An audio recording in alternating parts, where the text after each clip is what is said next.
On commence par la politique, comme la coutume le veut avec vous, Michael Darmon. Emmanuel Macron se prépare à lancer la campagne électorale pour les européennes.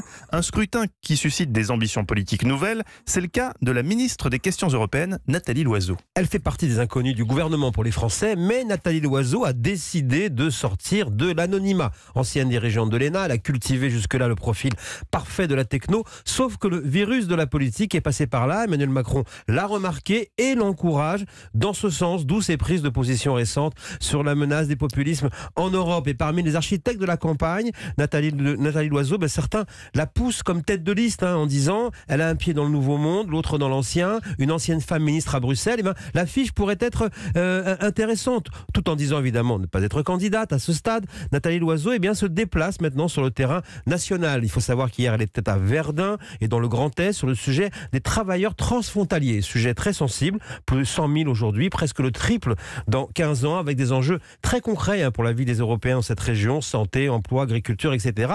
C'était d'ailleurs à l'initiative de la députée de la Meuse, Émilie Cariou, qui est en pointe sur ces dossiers et sur les questions de fiscalité. Loiseau n'a pas oublié de rencontrer des marcheurs, on le voit, pour la ministre des Affaires européennes, la campagne a commencé.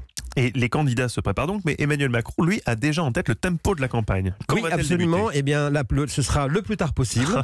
La formule utilisée est campagne éclair. Ce sera donc après les premières restitutions du grand débat, donc au courant du mois d'avril. Le coup d'envoi sera donné par une initiative présidentielle qui, dit-on, ne prendra pas en fait la forme d'un discours, mais plutôt d'une intervention ou d'une initiative qui fera date, dit-on, à l'Élysée. Objectif, arriver devant le Rassemblement national avec une liste de rassemblement, cette fois-ci le plus large possible du côté des marcheurs. Cette liste d'ailleurs elle aura son propre nom, c'est en cours d'arbitrage et surtout on anticipe déjà sur l'après-élection et sur la nouvelle carte politique donc au Parlement européen. C'est pourquoi pour la ministre Nathalie Loiseau, l'appel de la politique peut passer par Bruxelles.